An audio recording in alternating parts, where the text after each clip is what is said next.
The alarms were already screaming before I opened my eyes. My name is Vexthal Korin, and on the day everything changed, I was standing on the bridge of a corvette called the Ashvane, watching 40 warships glide into formation around me, like teeth closing on prey. We were the pride of the Thessarian Dominion, a fleet that had not lost a single engagement in 300 years, and we had been sent to deal with something so small, so insignificant, that half the crew had laughed about it during the briefing. A single ship, unregistered, drifting at the edge of the Caldreth expanse, in space that belonged to no one and everyone at once. I remember Commander Drow Lawson's voice cutting through the chatter on the command channel, calm and almost bored, the way a man sounds when he has already decided how a fight will end before it begins. "Position report," he said. "Target, holding steady, sir," replied the sensor officer, a young woman named Fen Alcott who had transferred to my ship only 2 months earlier. "No thermal bloom, no weapons signature. It's just sitting there." "Sitting there," Austin repeated, and I could hear the smile in his voice. "Let's go see what it wants. I want you to understand something about the Dominion before I tell you what happened next. We were not fools. We were not reckless children playing with toy ships. Our fleet doctrine had been refined across a dozen wars against a dozen different species, some of them far stranger and far more dangerous than anything you could imagine. We had fought creatures that communicated through pressure waves in liquid ammonia. We had fought machine intelligences that rewrote their own hulls mid-battle. We were not new to fear, and we were not new to war. But we had never fought a human. At that point in my life, the word meant almost nothing to me. Humans were a footnote in Dominion intelligence reports, a young species from a backwater system that had only recently begun expanding beyond their home world. Our analysts described them as curious, stubborn, and disorganized. A species that argued more with itself than it fought with others. Nobody worried about humans. Nobody built contingency plans around humans. If anything, there was a kind of amused condescension in how the Dominion spoke of them, the way an old soldier might speak of a child holding a wooden sword. I did not know, as our 40 ships closed the distance to that single silent vessel, that I was about to learn how wrong an entire civilization could be. The object came into full sensor range an hour before we reached weapons distance. I remember the shape of it on my display, because I have never been able to forget it. It was long and dark, almost matte, swallowing the light of the nearby stars instead of reflecting it. There were no visible weapon emplacements, no obvious engines that we could identify, no markings that matched anything in our extensive archive of known starfaring cultures. "Run it against the full registry," Austin ordered. "Every database we have access to." Fen's hands moved across her console, and I watched the search complete in less than a second, the kind of speed that should have been reassuring, and instead felt like a held breath.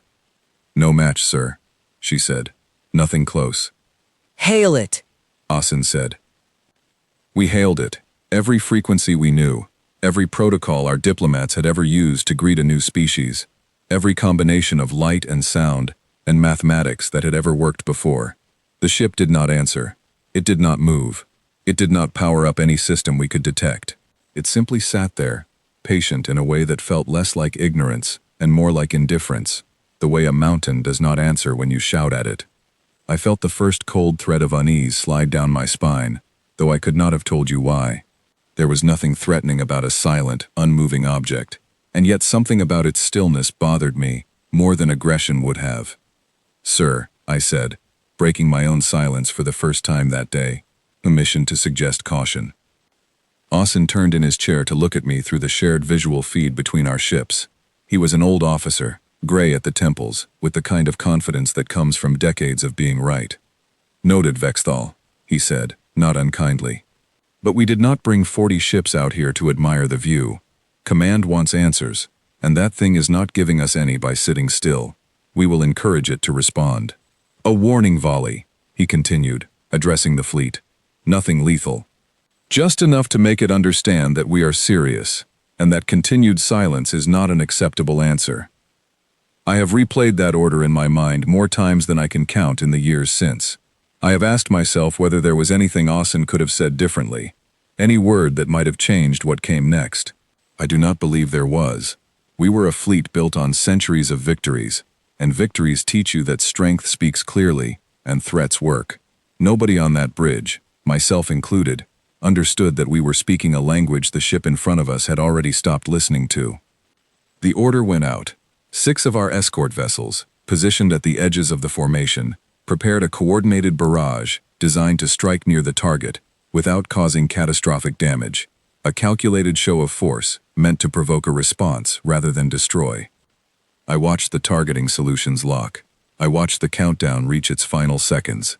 And I watched, for the very last time in my life, a Thessarian fleet operate as though it understood the rules of the universe it lived in. The barrage never landed. I do not say that lightly, and I do not say it because our weapons failed. Our weapons fired exactly as intended. 6 precise, controlled bursts of directed energy, tracked and confirmed by every sensor across the fleet. I watched them leave our ships.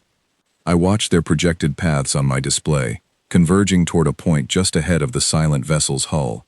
They simply stopped existing before they arrived.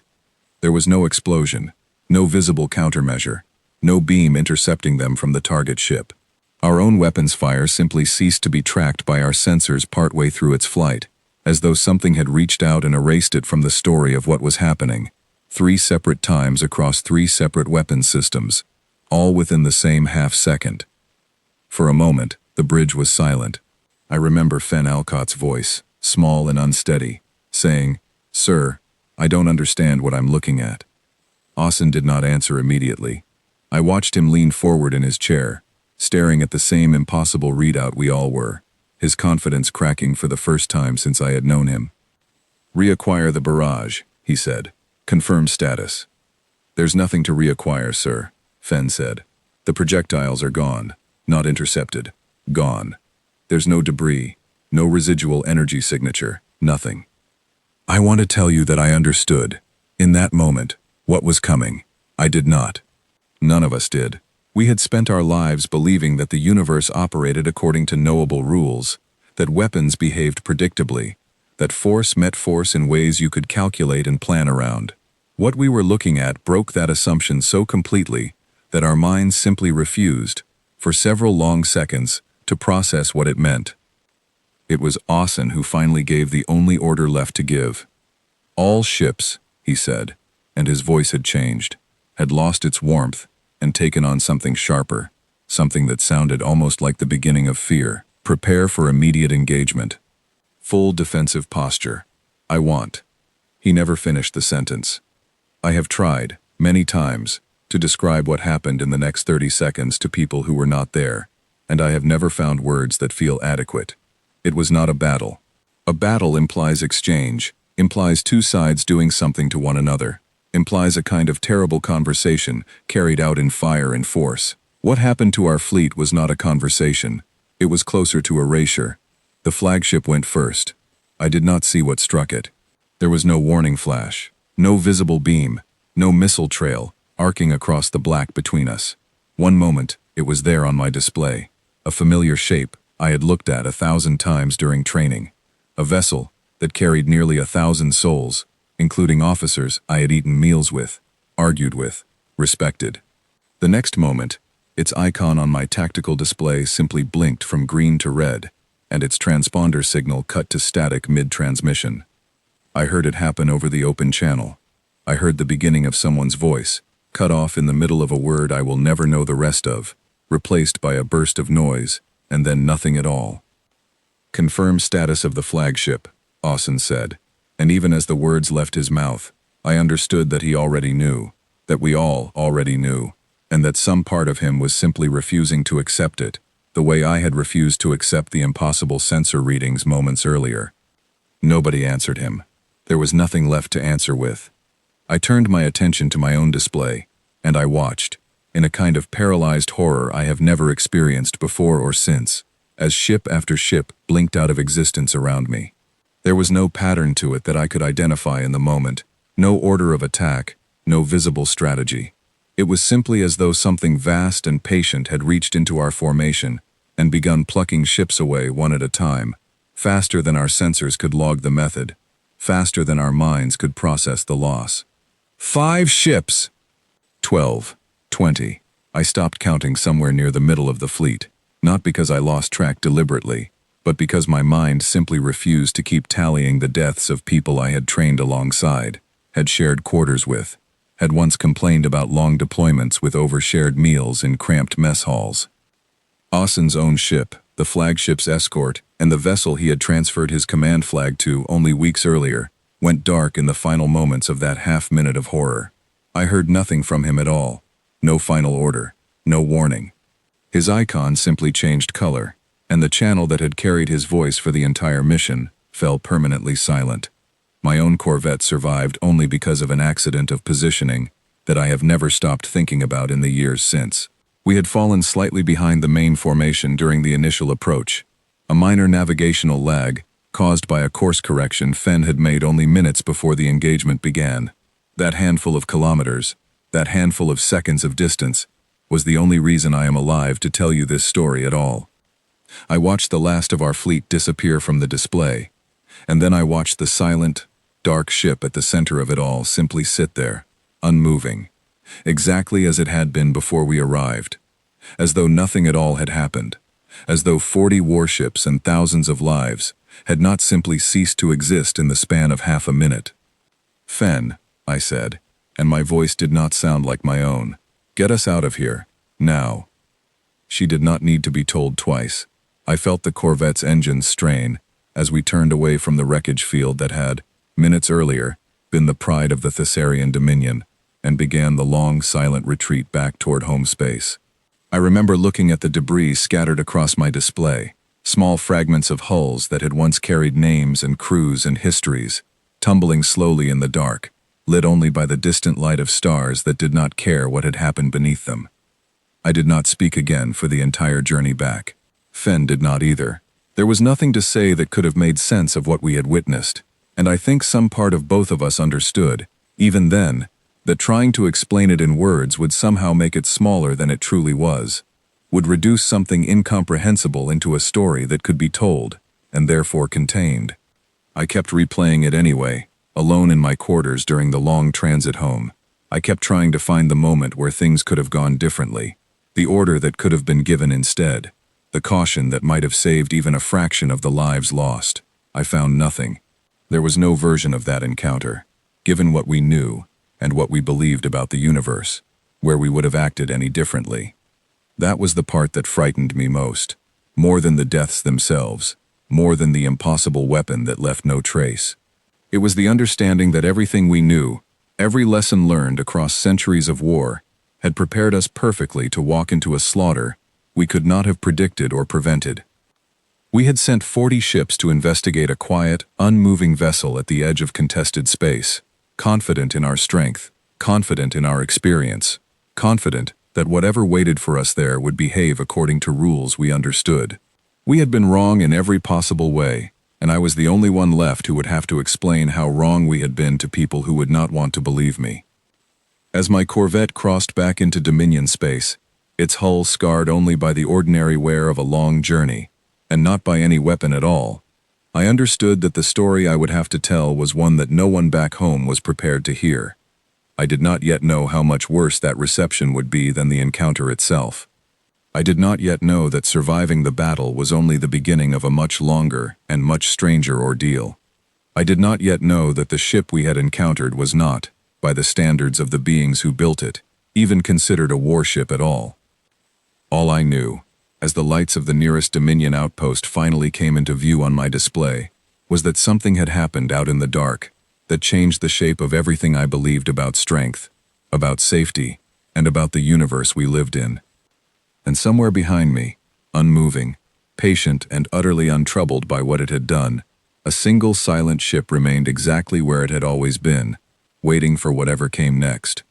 The outpost commander did not believe a single word I said.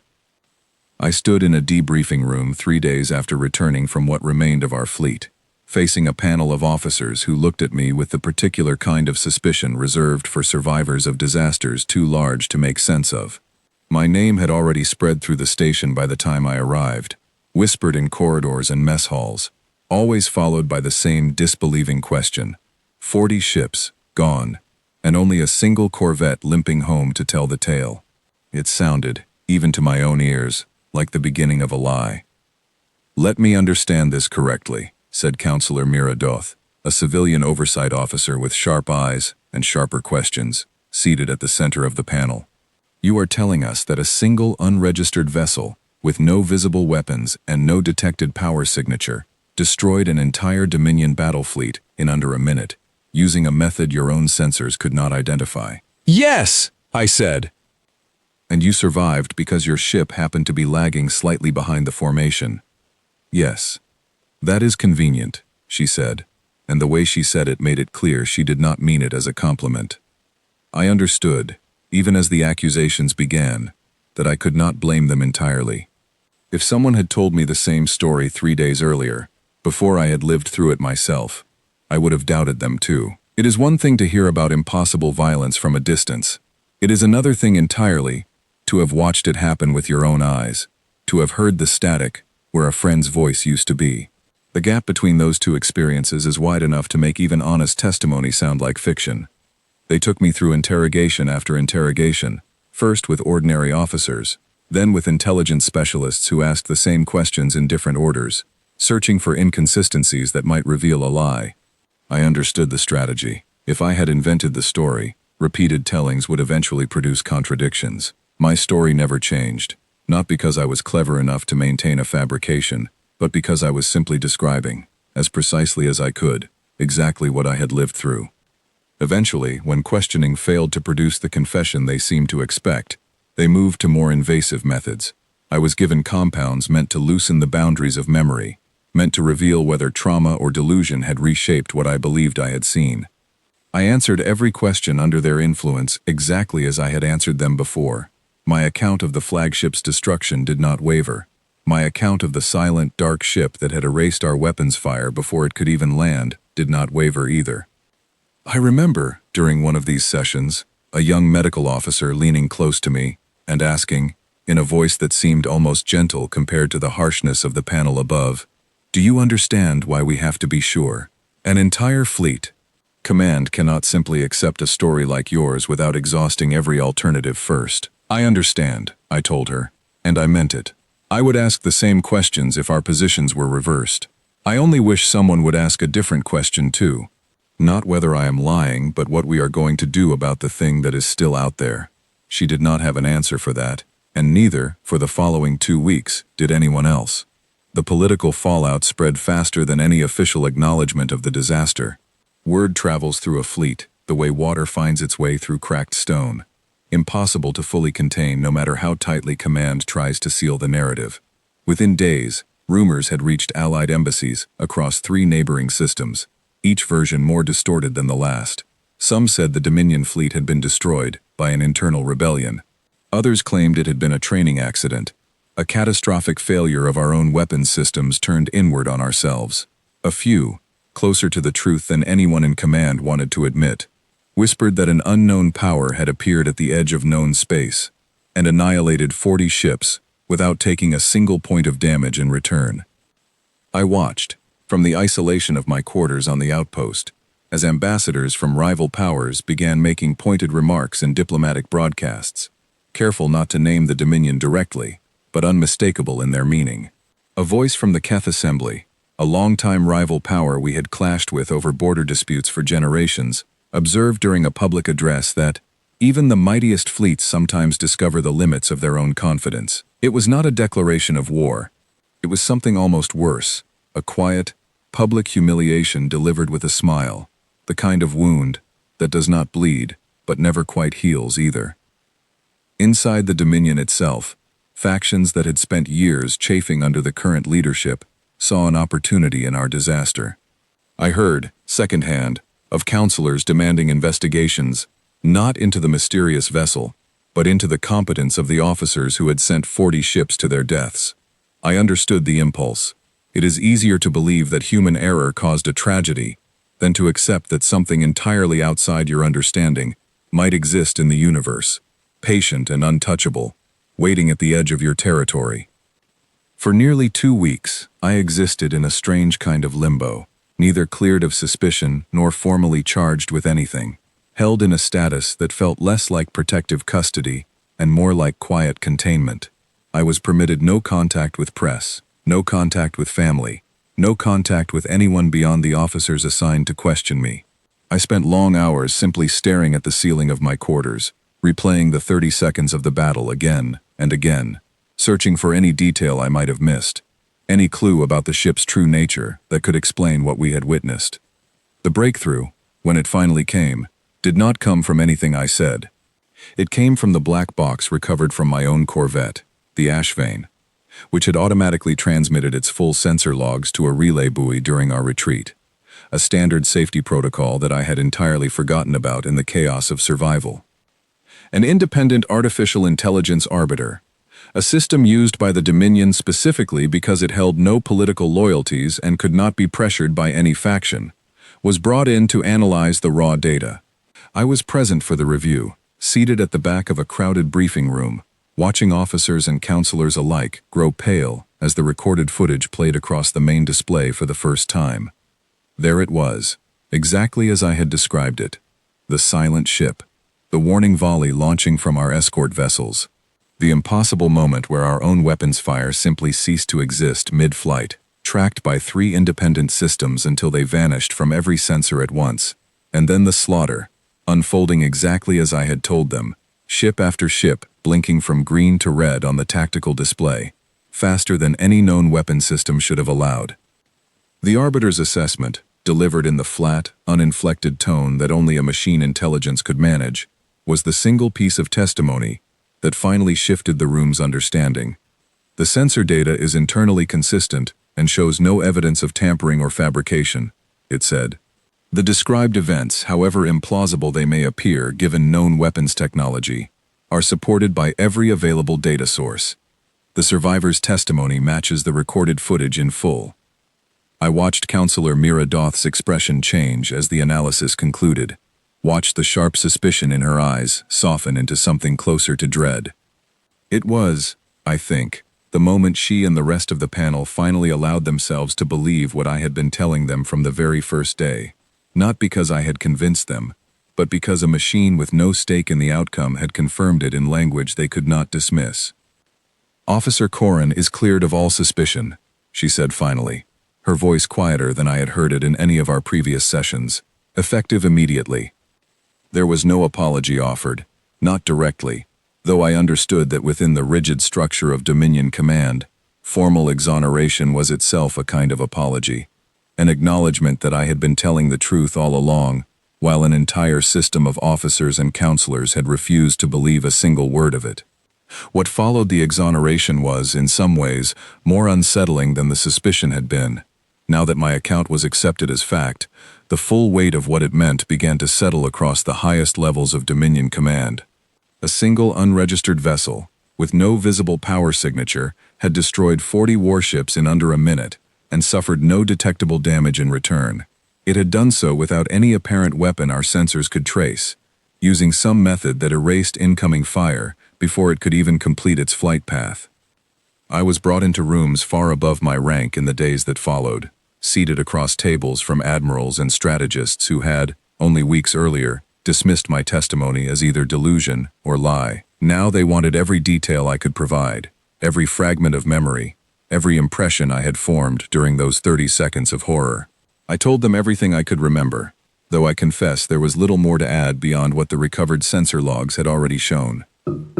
"We need a name for it," said one of the strategists during a planning session I had been invited to observe. "Something the fleet can use in official communications. Something that captures what we are actually facing." The designation they settled on was simple, almost clinical in its restraint. Unknown Hostile Zero. I remember thinking, even as the name was formally adopted, that it felt inadequate to what I had witnessed. Too small a label for something that had unmade 40 ships without apparent effort. But I understood the necessity of restraint in official language.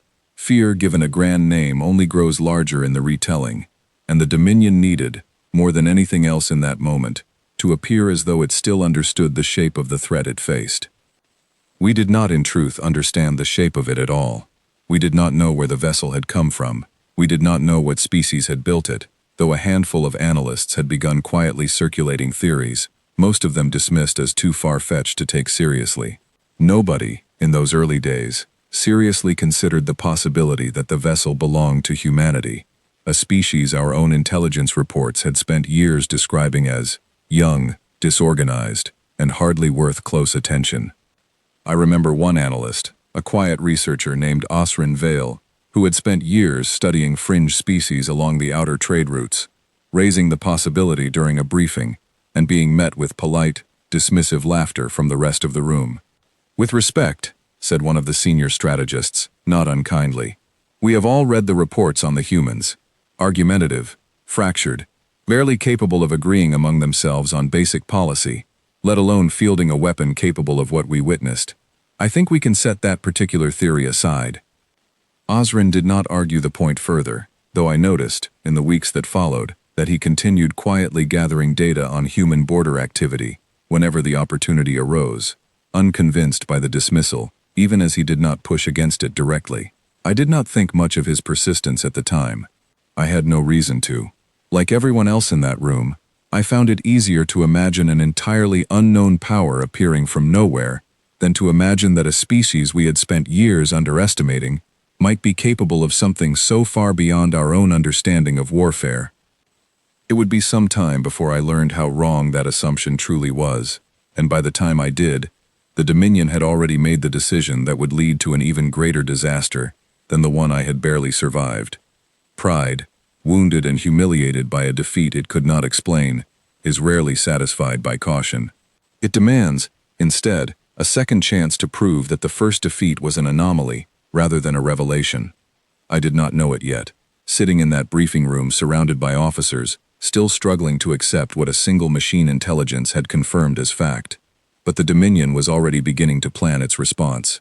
And I understood, with a dread I could not fully explain even to myself, that whatever came next would be built not on caution, but on the desperate need to save face in front of a galaxy that had already begun to whisper about our weakness. Unknown Hostile Zero remained exactly where it had always been, unmoving, patient, silent.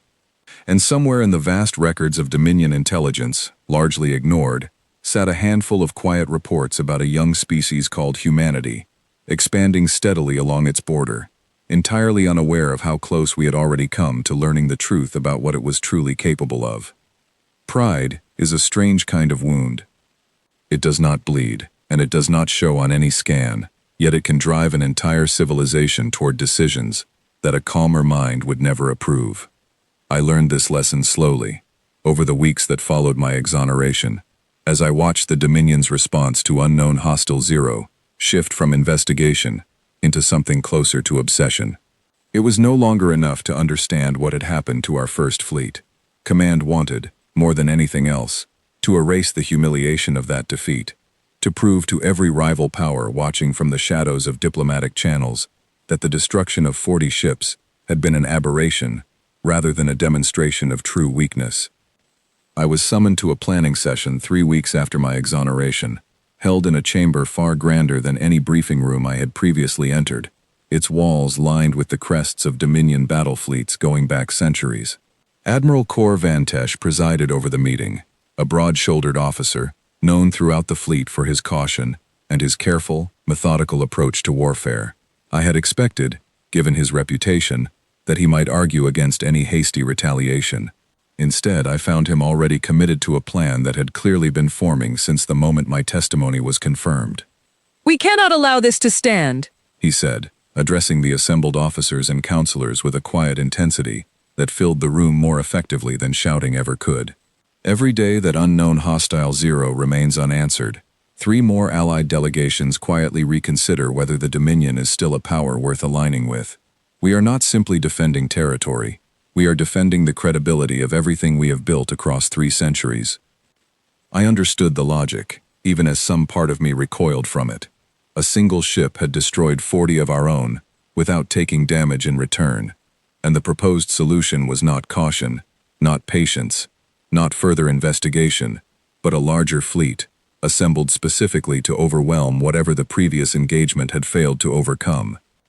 "How large a fleet are we discussing?" asked Counselor Doth, who had been invited to the session in her capacity as an oversight officer. though I noted she asked fewer sharp questions in this meeting than she had during my earlier interrogations. 120 ships, Vantesh said. Our own contribution, supplemented by contingents from 2 allied species, eager to demonstrate their continued partnership with the Dominion.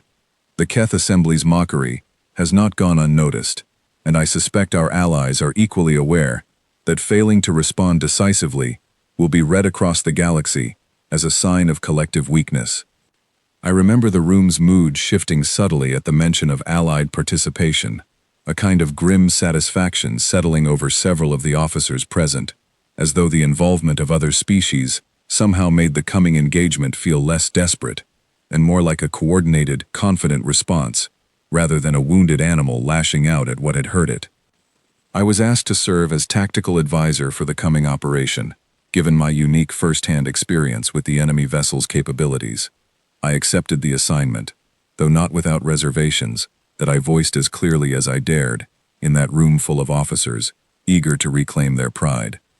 I want to be certain everyone understands what we are actually facing, I said, drawing several sharp glances from officers who had grown tired of hearing my account repeated. Our weapons fire did not simply miss the target.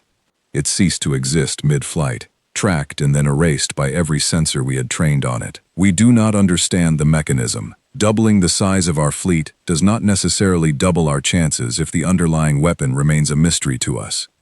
Vantesh regarded me for a long moment, and I saw something in his expression that suggested he had already considered exactly what I was saying and had chosen to proceed regardless.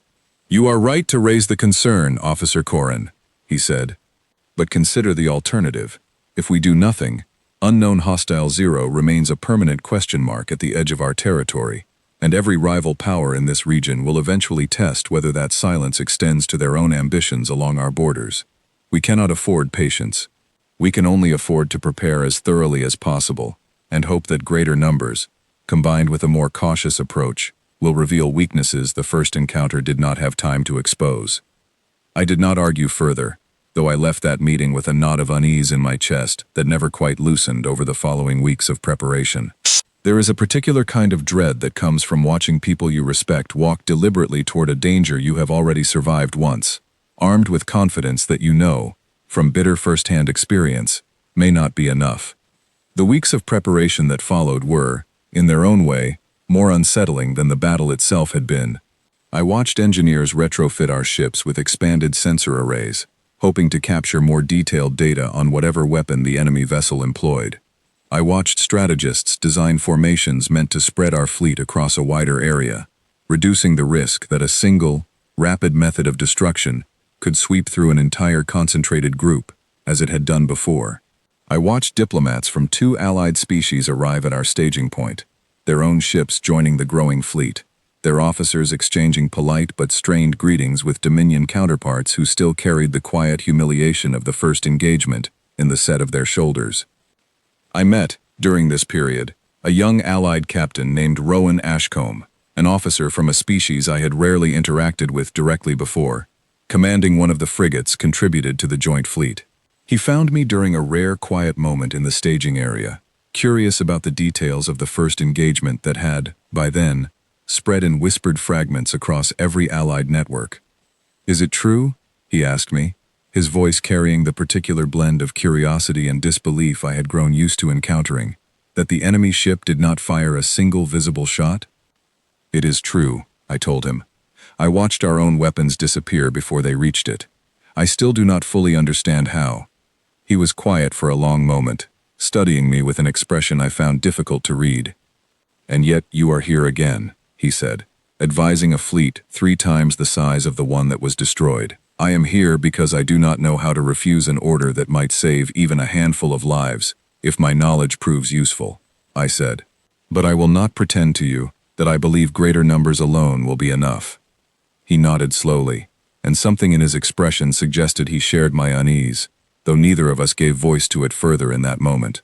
I would think of that brief conversation many times in the days that followed, long after the staging area had emptied and our combined fleet had begun its long journey toward the coordinates where unknown hostile zero had last been detected.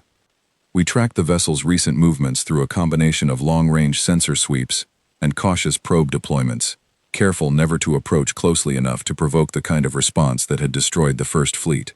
What we found, over the course of that tracking effort, unsettled me more than I expected it to. The vessel had not remained stationary at the edge of the Caldrith expanse in the weeks since our first encounter. It had moved, slowly and without any apparent urgency, drifting closer to a system I did not immediately recognize from Dominion charts. When our analysts finally identified the system in question, a quiet unease spread through the command staff that I had not seen since the earliest days of my interrogation. The system belonged, according to updated intelligence reports quietly circulated among senior officers, to a small human settlement, one of the outer colonies, established by the same young, disorganized species our analysts had spent years dismissing as no threat at all. I remember sitting in a briefing room alongside Osrin Vale, the quiet analyst who had raised the possibility of human involvement weeks earlier and been politely dismissed for it, watching him study the newly confirmed data with an expression that held no satisfaction at being proven right, only a deepening concern that seemed to mirror my own. "It was never hunting us," he said quietly, almost to himself, as the implications settled over him. "It has been sitting at the edge of a border it considers its own responsibility to watch. We flew 40 ships into what it interpreted as an incursion, and it responded exactly as it was likely built to respond to any incursion at all." I felt something cold settle in my chest as his words found their target. If he was right, then Unknown Hostile Zero was not some rogue superweapon acting outside the boundaries of its creator's intentions. It was, instead, doing precisely what it had been designed to do, guarding territory that its builders considered their own, with a level of destructive capability that suggested those builders held a far more advanced understanding of warfare than anything the Dominion had previously encountered. "If that is true," I said slowly, working through the implications even as I spoke them aloud, "then we are not approaching a wild anomaly. We are approaching a border, guarded by a species we have spent years believing incapable of exactly this kind of quiet, overwhelming strength." Osrin did not answer immediately, and when he finally did, his voice carried a weight that stayed with me long after that conversation ended. "I hope, for all our sakes, that our fleet's approach this time is cautious enough to matter. Because if the humans built that ship as a simple deterrent, a picket, rather than a true warship, I am not sure I want to imagine what an actual human fleet might be capable of." I did not have an answer for him, and I carried that unanswered question with me through every remaining day of preparation, through every strategy session where officers spoke confidently of formations and contingencies, through every quiet moment where I found myself staring out at the stars and wondering exactly what kind of civilization built something capable of erasing 40 ships without a single visible weapon discharge.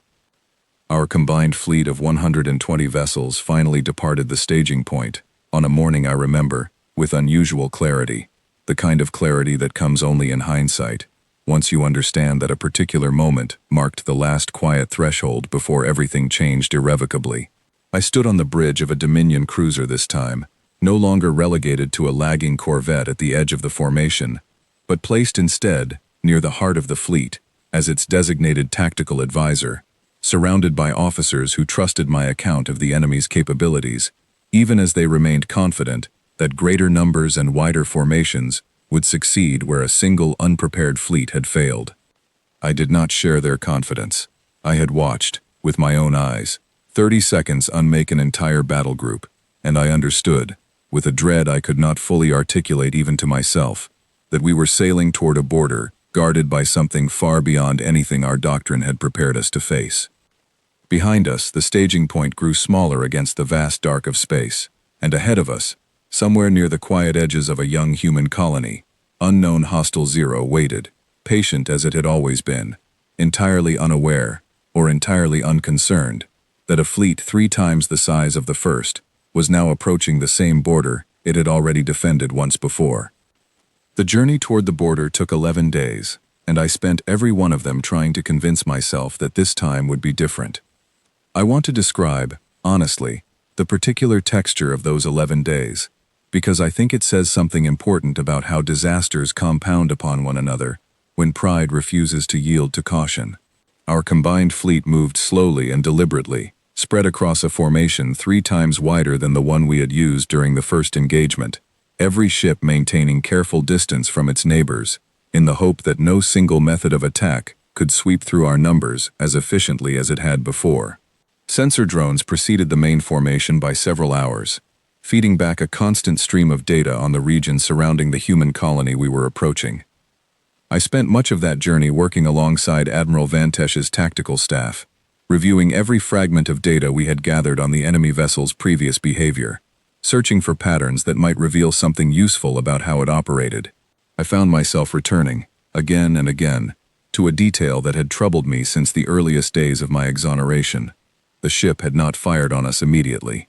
It had waited through our approach, our hailing attempts, and even the launch of our warning volley before responding. Whatever method of destruction it possessed, it had chosen the moment of its use, with what felt like deliberate patience, rather than reflexive aggression.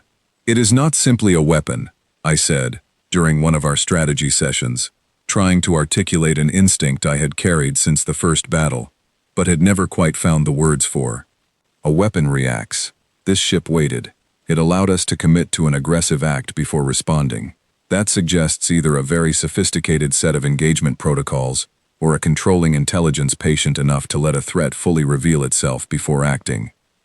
Vantesh considered this carefully, his expression thoughtful rather than dismissive, which I appreciated given how many of my earlier warnings had been received with polite impatience. "If that is true," he said, "then perhaps our approach this time, more cautious and less aggressive from the outset, will not trigger the same response at all."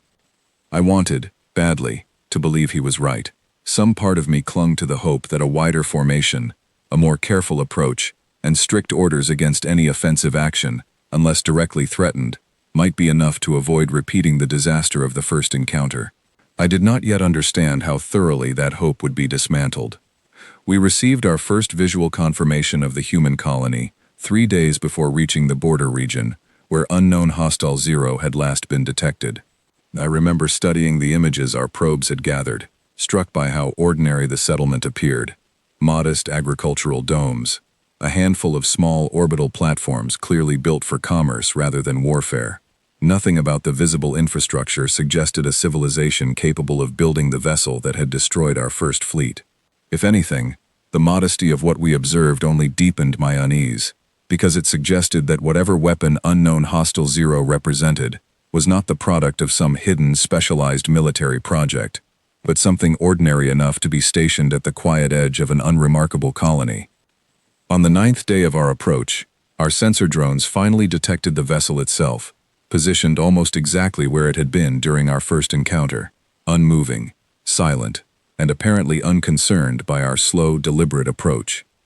I remember the tension that settled over the bridge as its signature appeared on our tactical display, a collective intake of breath from officers who had spent weeks preparing for this exact moment, and now found themselves face to face with the reality of it. "Hold formation," Vantesh ordered. "No hailing attempts yet. I want a full sensor sweep of the surrounding region first. If there are additional vessels stationed nearby, I want to know before we commit to any approach." The sweep revealed nothing beyond the single ship, exactly as our previous encounter had suggested. I found myself staring at its signature on the display, trying to read something into its stillness, some clue about what it might do differently this time, given the far larger fleet now approaching its position. We spent the better part of a full day simply observing from a cautious distance, gathering every scrap of data our expanded sensor arrays could capture, hoping that patience alone might reveal a weakness the previous encounter had not given us time to find. I remember a growing, uneasy sense during those hours that we were, in some sense, being watched in return, though I could offer no concrete evidence to support the feeling, beyond the simple fact that the vessel gave no indication of surprise or concern at the presence of a fleet 3 times larger than the one it had previously destroyed. It was Rowan Ashcombe, the young Allied captain I had met during our staging preparations, who finally voiced the observation that had been nagging at the edges of my own thoughts throughout that long day of cautious surveillance. "It behaves the same way it did before," he said over the shared command channel, his voice carrying a note of unease that mirrored my own. "It is not preparing for us. It is not moving to a defensive posture. It is simply waiting, exactly as it did the first time, as though our numbers make no difference to whatever it intends to do." I wished, in that moment, that I had a reassurance to offer him. I had none. Admiral Vantesh, after consulting with his senior officers and the 2 Allied fleet commanders who had joined our expedition, finally gave the order to begin a formal approach. This time, without any warning volley, without any aggressive posturing, relying instead on repeated diplomatic hailing attempts across every frequency and protocol our combined fleets could offer. For nearly 2 hours, we approached slowly, transmitting greetings and requests for identification in every language and mathematical framework our combined diplomatic corps could construct. The vessel did not respond. It gave no indication that it had received our transmissions at all, though our sensors confirmed, as they had during the first encounter, that our signals were reaching it without any detectable interference. I remember the growing frustration among the officers around me as the silence stretched on, a frustration I understood, but did not entirely share, because some part of me had already begun to suspect that the silence itself was not indifference, but something closer to a very simple, very final kind of patience, the sort that does not need to respond to a threat until the threat has fully committed itself. It was a decision made not by Admiral Vantesh, but by one of the Allied fleet commanders, growing impatient with 2 hours of unanswered hailing, that finally set the second disaster in motion. I did not witness the order being given directly, only its consequence, as a small contingent of Allied frigates broke from the wider formation and began a closer approach, hoping that proximity alone might provoke a response our transmissions had failed to elicit. I felt my stomach drop the moment I saw those frigates begin to move. "Order them back," I said, more urgently than I had spoken in any of the strategy sessions leading up to that moment. "Whatever this is waiting for, I do not believe a closer approach is going to produce the outcome anyone is hoping for." Vantesh moved immediately to relay the order, but by the time the message reached the Allied commander responsible for the frigate's movement, they had already closed to within a distance that our own doctrine would have classified as an aggressive approach, well within the range that had preceded the destruction of our first fleet. I watched the tactical display with a dread that had become horribly familiar. Watched the distance between those frigates and the silent vessel continue to shrink, even as new orders raced across the command channel, demanding an immediate halt. The vessel did not wait for them to close the final distance. I watched its signature on the display shift, subtly but unmistakably, in a way our sensors had never quite captured during the stillness of the previous 2 hours. Whatever dormant state it had maintained through our hailing attempts, whatever patient watchfulness had allowed us to approach this closely without incident, ended in that single moment. "All ships," Vantesh's voice rang out across the command channel, sharp with an urgency that cut through the confusion of competing orders from Allied commanders. "Defensive posture immediately. Do not, under any circumstances, engage." I do not know how the rest of that sentence would have ended, because it was cut short by the same terrible silence I remembered from the first battle. The moment where a commander's voice simply stops, replaced by the static of a channel that no longer carries anyone alive to speak through it. I understood, watching the first of the Allied frigates blink from the tactical display, that we had arrived, once again, at the beginning of the same 30 seconds that had already unmade one Dominion fleet. Except this time, there were 3 times as many ships present to witness it, and this time, unlike the isolated tragedy of the first encounter, the destruction would not remain a secret whispered through corridors and debated in closed briefing rooms. This time, it would happen in full view of Allied networks spanning 3 separate civilizations, broadcast in real time to anyone watching, before the relay buoys carrying that broadcast fell silent themselves. I have relived those 30 seconds more times than any single memory should be allowed to occupy a person's mind, but the second time was worse, and I do not say that lightly. The first disaster had unfolded largely in isolation, witnessed only by the crews who died within it, and by my own corvette, lagging just far enough behind to survive and carry the story home. This time, the destruction of our combined fleet played out across dozens of relay buoys, feeding live sensor and visual data to Allied networks spanning 3 civilizations, all of them watching in real time, as a fleet 3 times larger than the first was unmade in the same impossible span of time. I remember the moment the frigates began to disappear from our tactical display, their icons blinking from active status to destroyed, with the same horrifying speed I had witnessed once before, except now, I recognized individual signatures among the losses, ships I had come to know during the 11 days of our slow approach, commanders whose voices I had heard, exchanging routine reports across the shared channel only hours earlier. Rowan Ashcombe's frigate went dark within the first 10 seconds. I had spoken to him only that morning, a brief exchange over a private channel, where he had asked, half joking and half serious, whether I thought we would all look back on this expedition as an overreaction, once the enemy vessel simply allowed us to pass without incident. I had not been able to give him the reassurance he was hoping for then, and I would never have the chance to give it to him at all now.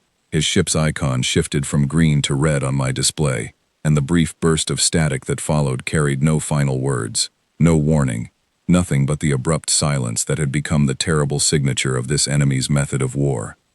I forced myself to keep watching, though every instinct urged me to look away, because I understood that someone needed to observe as much as possible, needed to carry forward whatever fragments of understanding could be gathered from witnessing this a second time. I noticed, in that clinical, detached part of my mind that seemed to separate itself from the horror unfolding around me, that the destruction this time did not follow the exact same rhythm as before. Ships were not disappearing in a simple sequence radiating outward from the enemy vessel's position. They were being selected, it seemed, according to some priority I could not immediately identify. Command ships and heavily armed cruisers vanishing before smaller support vessels, as though whatever intelligence guided the attack was actively assessing threat levels and responding to the greatest dangers first. "It's adapting," I said aloud, though I am not certain anyone on the bridge was in a state to hear me clearly, amid the chaos of officers shouting contradictory orders and allied commanders demanding explanations that no one could provide. It studied our formation during the 2 hours of hailing. It knows exactly which of our ships pose the greatest threat, and it is dealing with them first. If I was right, and I have never found reason since to doubt that assessment, then the silence and patience of those 2 hours of unanswered hailing had not been indifference at all.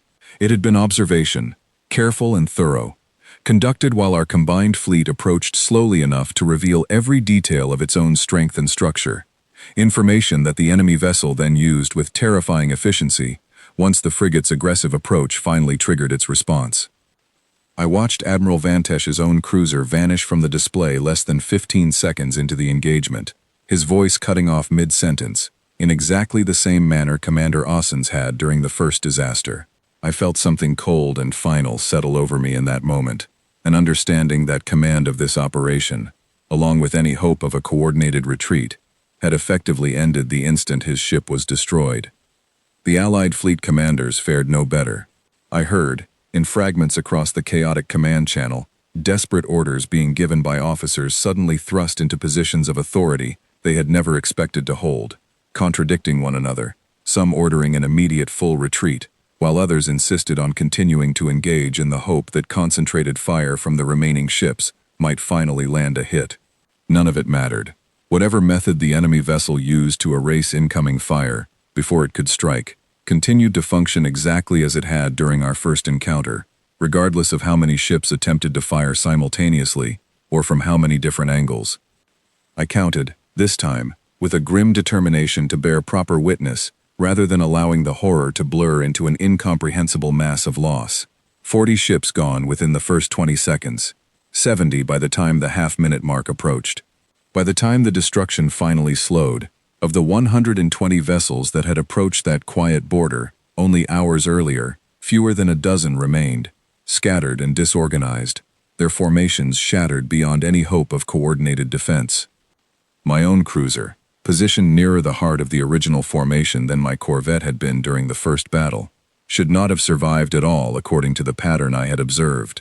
And yet, as the destruction finally slowed and then stopped entirely, I found myself still alive, still watching a tactical display that showed my ship intact among the handful of survivors scattered across the debris field that had, less than a minute earlier, been a fleet of 120 vessels. I do not believe this was an accident, though I have never been able to prove it conclusively. I have wondered, in the years since, whether some deliberate mercy spared certain ships from destruction, whether the intelligence guiding that vessel's response made a conscious choice to leave witnesses behind, rather than erasing every trace of the encounter as thoroughly as it easily could have. I do not know why I was among those spared a second time. I have never stopped turning the question over in my mind. An automated distress beacon activated across the surviving ships, almost immediately after the destruction ceased. A standard Dominion protocol, designed to trigger automatic retreat procedures in the aftermath of catastrophic fleet losses. I did not resist the order when it reached my own ship's systems. There was nothing left to fight for, and nothing left to gain, by remaining in that debris field a moment longer than necessary. As we began our retreat, I looked back one final time at the tactical display, studying the silent vessel that remained, once again, precisely where it had always been, unmoved and apparently untroubled by the destruction it had just caused. I noticed something then that I had not fully processed during the chaos of the battle itself. There were fragments of data still trickling in from a handful of destroyed ships' final transmissions, brief bursts of sensor information captured in the instants before their destruction, and within those fragments, something troubling emerged. The pattern of the enemy's response had not simply repeated the methods of the first engagement. It had refined them, responding with even greater precision and speed than before, as though the intervening weeks since our first encounter had given whatever intelligence controlled that vessel time to study and improve upon its own tactics. I did not share this observation with anyone during our retreat. There was no one left in a position of authority to receive it, and the handful of surviving officers scattered across our remaining ships were, understandably, in no state to process further troubling analysis on top of the catastrophe we had all just witnessed. The broadcast, I would later learn, had reached every Allied network watching those relay buoys before they too fell silent, one by one, in the final seconds of the engagement. There would be no whispered rumors this time, no careful management of the story by Dominion Command, no gradual leak of half-truths through corridors and diplomatic backchannels. Every Allied power with access to those networks had watched, in real time, as 120 ships were reduced to a scattered handful of survivors in under a minute, and there was no version of that broadcast that could be explained away as training accidents or internal sabotage. I understood, as my ship carried me back toward Dominion space for the second time in as many months, that the galaxy's understanding of the Dominion, and of whatever power we had stumbled into conflict with at the edge of a quiet human colony, had changed permanently in the span of that single broadcast. There would be no controlling this story. There would be no careful management of perception. The truth, however impossible it seemed, had been witnessed directly by too many eyes across too many networks to be dismissed any longer. I did not know, as I made that long and silent journey home for the second time, that the most unsettling revelation of all still lay ahead of me, waiting not at the edge of some distant border, but in a quiet meeting room within the Dominion's own capital station, where I would finally come face to face with someone who could explain, in calm and measured words, exactly what we had been fighting against all along. I only knew, in that moment, that the vessel we called Unknown Hostile Zero remained behind us in the dark, unmoved, unchallenged, and utterly untouched by the second fleet we had sent against it, precisely as it had been after the first. The human shuttle that arrived at our capital station 3 weeks after the second disaster carried no weapons at all, and somehow that unsettled me more than any warship could have. I had been recalled to the capital in the aftermath of the second engagement, no longer treated with the suspicion that had greeted my first testimony, but instead with a kind of grim deference that I found almost harder to bear. I was, by that point, the only surviving officer who had witnessed both encounters directly, and my presence was requested in nearly every briefing, every strategy session, every anxious closed-door meeting where counselors and admirals tried to determine what the Dominion's next move should be. I remember the atmosphere across the capital station during those weeks, with a clarity I wish I could forget.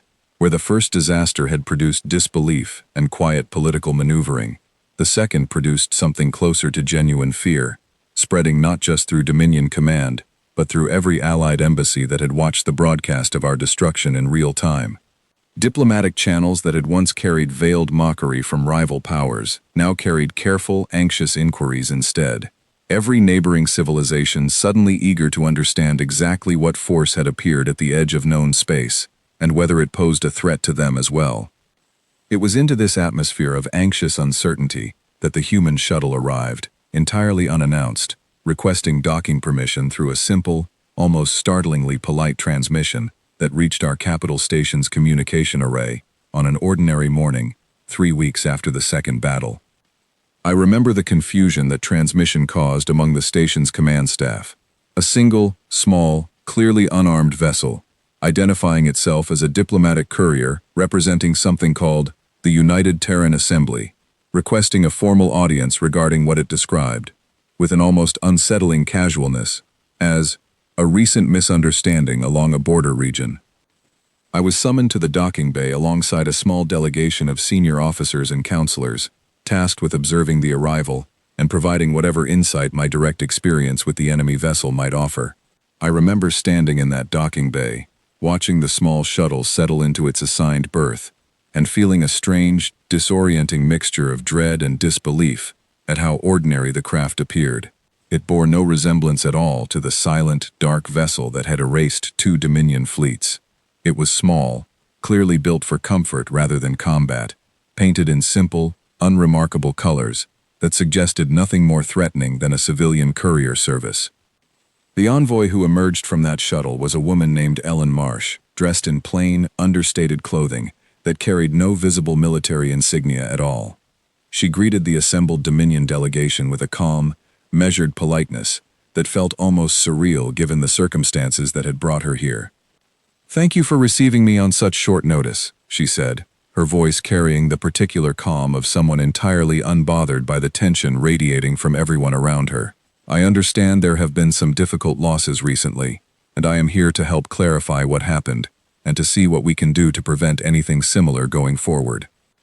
I remember the careful, guarded silence that greeted her opening words, the assembled officers and counselors clearly unsure how to respond to an envoy who spoke of the destruction of 2 entire fleets, as though it were a minor administrative matter, requiring clarification, rather than a catastrophe, on a scale the Dominion had never previously experienced. Counselor Doth, who had been assigned to lead the formal proceedings on behalf of the Dominion, finally broke the silence. "We would appreciate," she said, her voice carefully controlled, "a full explanation of the vessel responsible for the destruction of both fleets, and of the intentions behind its actions." Ellen Marsh nodded, and I remember the careful, almost apologetic manner in which she began her explanation, a manner that felt entirely at odds with the scale of devastation we had all witnessed.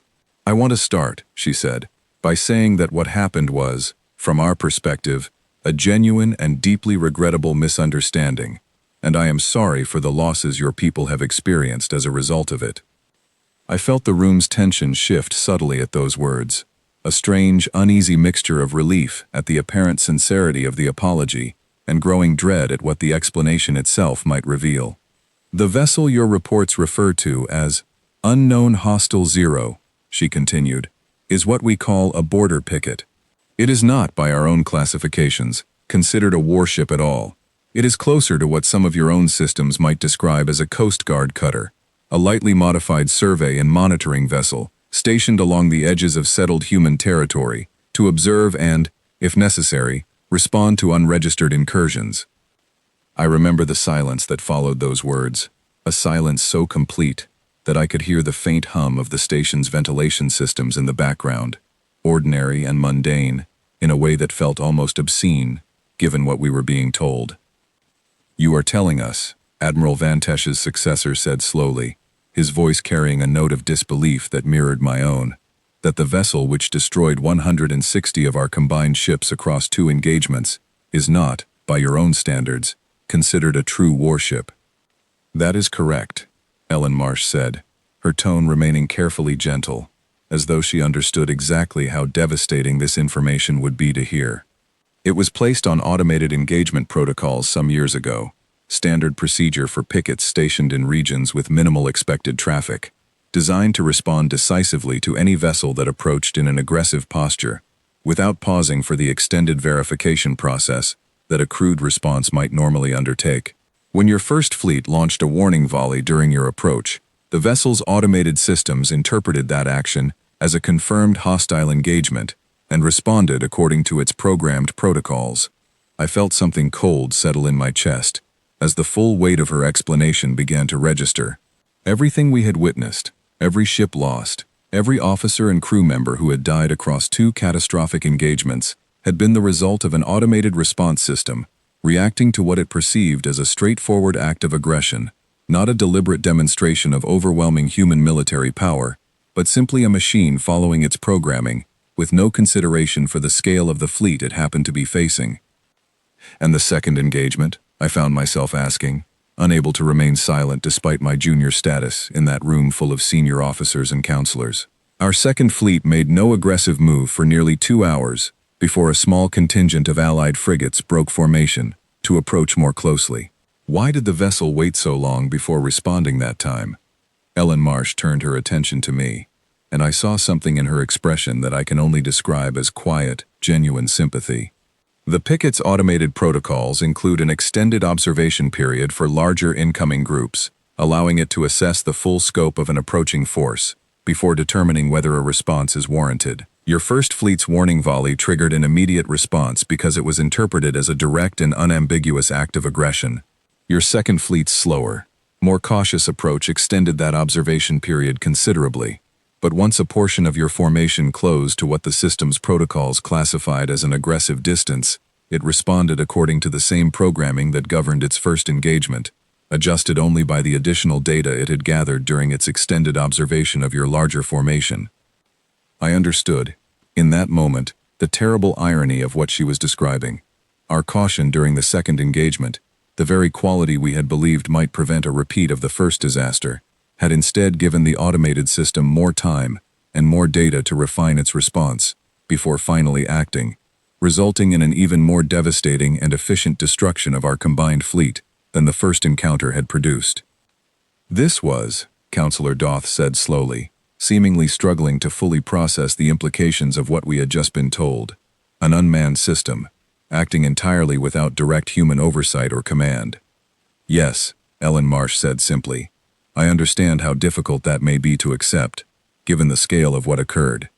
I want to assure you that this outcome does not reflect any deliberate aggression on the part of the United Terran Assembly, and that we are prepared to work with the Dominion to establish clearer protocols for border identification going forward, so that nothing similar occurs again. I remember the quiet that settled over that room in the aftermath of her explanation, a silence heavier than any I had experienced during the tense proceedings that had followed both battles. It was not the silence of disbelief, not any longer. It was the silence of an entire civilization, beginning to understand, all at once, the true scale of the mistake it had made in underestimating a species it had never bothered to fully understand. I thought, in that moment, of Osrin Vale's quiet warning, weeks earlier, dismissed so easily by officers confident in the Dominion's superior understanding of galactic power. I thought of the countless intelligence reports describing humanity as young, disorganized, and unworthy of serious concern, and I understood, with a dread that settled deep and permanent within me, that we had not encountered humanity's military strength at all, across either engagement. We had encountered, instead, the equivalent of an unmanned border sensor, left on automatic settings, that had nonetheless proven capable of erasing 160 ships across 2 separate engagements without suffering so much as a scratch in return. If this was what an automated picket could accomplish, left unsupervised at the quiet edge of a minor colony world, I found myself unable to fully imagine what an actual human battle fleet, deliberately crewed and directed toward a genuine military objective, might be capable of achieving. I do not believe I was alone in that unsettling realization.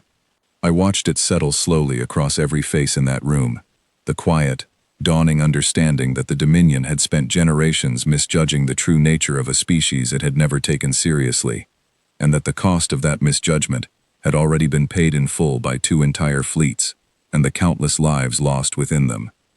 I think in the end, what stayed with me longest was not the destruction itself, but the quiet, ordinary calm with which it had all been explained.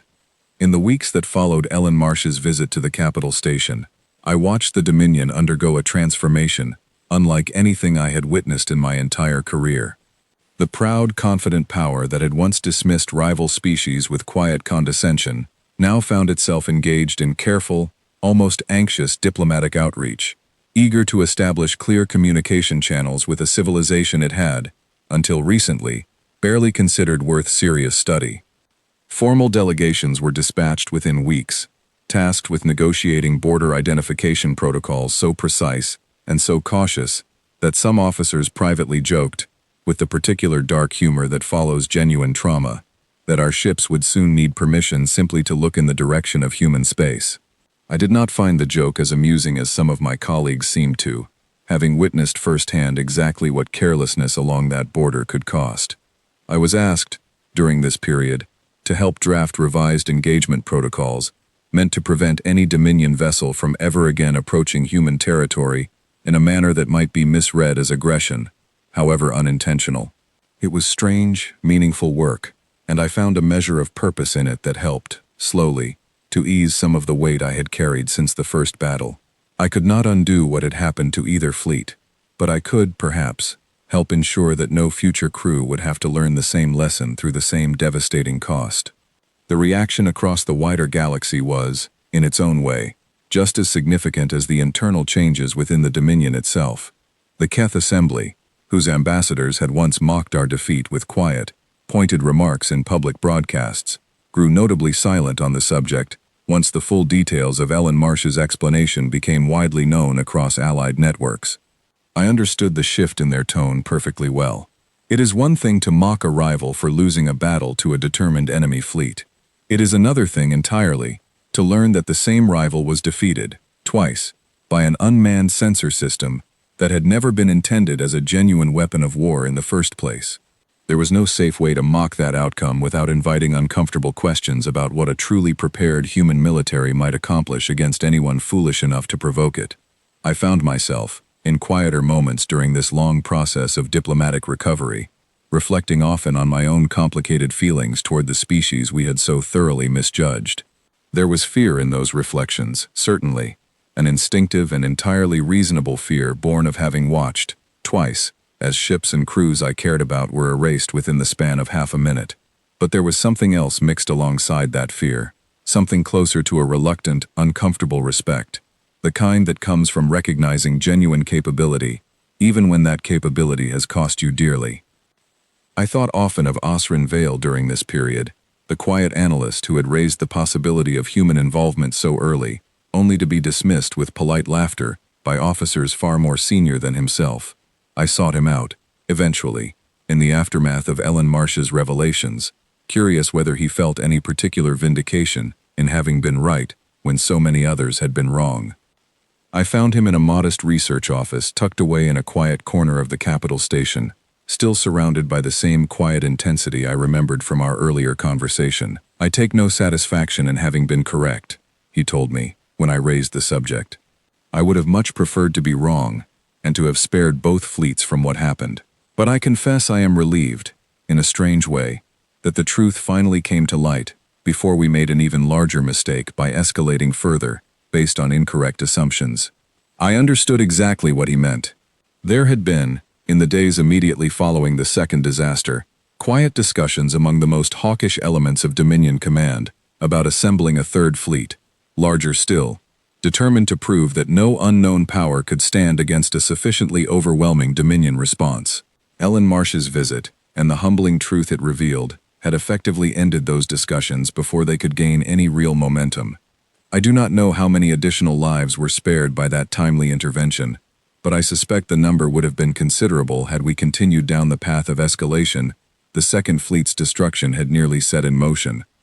The formal diplomatic agreement that eventually emerged from months of careful negotiation established, among other provisions, a joint recovery effort to retrieve and properly honor the remains of those lost in both engagements.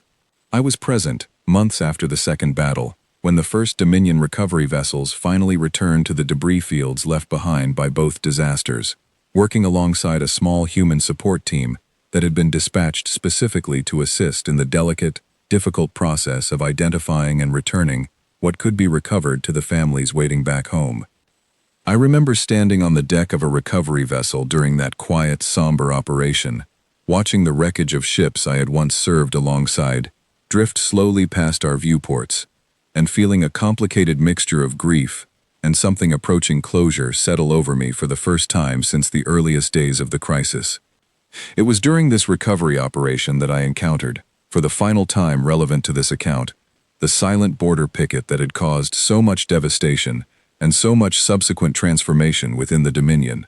It remained exactly where it had always been, unmoved through months of diplomatic upheaval, still stationed quietly at the edge of the border it had been built to watch, entirely unconcerned with the historic changes its actions had set in motion across an entire region of settled space. A young human liaison officer assigned to our joint recovery effort, a soft-spoken man named Daniel Pierce, explained to me during one of our shared shifts that the picket's automated protocols had already been updated in the aftermath of the crisis, incorporating new identification markers meant to prevent any similar misunderstanding from occurring again. "It's still logging your recovery vessels as routine border traffic," he told me, glancing at a data display that tracked the picket's passive sensor activity. "As far as its systems are concerned, this is simply ordinary border maintenance. It has no memory, in any meaningful sense, of what happened here. It was never meant to remember. It was only ever meant to watch, and to respond according to its programming, when it judged a response necessary." I found something deeply unsettling in that explanation. A quiet, patient machine that had unmade 160 ships across 2 engagements, now simply logging our careful recovery efforts as unremarkable routine, entirely indifferent to the historic weight of what had transpired at its position months earlier. "I hope," I told Daniel Pierce, choosing my words carefully, "that your people understand just how differently the rest of the galaxy now regards humanity, following what that picket demonstrated." He considered this for a long moment before answering, his expression thoughtful rather than proud. "I think most of us hope it never has to happen again," he said. "Nobody back home takes any satisfaction in this. If anything, there's been a great deal of quiet reflection about how a border system built for minor incursions ended up causing this much loss. We would much rather be known for cooperation than for accidents like this one." I appreciated the sentiment, and I believed, then and now, that it was sincerely meant. But I understood also that sentiment alone could not undo the lesson the wider galaxy had already learned, permanently and irreversibly, from watching 2 fleets erased by a system its own builders considered barely worth calling a warship at all. I returned home, in the months that followed the completion of our recovery efforts, carrying with me a perspective on the universe that I do not believe I could have arrived at through any other path. I had entered this account of my own life confident, as my entire civilization had been, that strength could be measured, catalogued, and understood through careful study of known powers and known threats. I left it instead with a far deeper appreciation for how much danger can hide behind quiet, ordinary appearances, and how easily an entire civilization's confidence can be undone by a single, patient border picket left on automatic settings at the edge of a colony nobody had thought to take seriously. I do not know what became, eventually, of the wider relationship between the Dominion and the human civilization we so thoroughly misjudged. I know only that the careful, respectful diplomacy that followed those 2 devastating encounters was built, in every sense, on a foundation of hard-earned humility, purchased at a cost far higher than any of us had ever intended to pay. And somewhere at the quiet edge of that human colony, patient and unassuming as it had always been, a single silent ship remained exactly where it had first appeared, watching over a border that had, however briefly and however unintentionally, changed the shape of an entire region of the galaxy forever.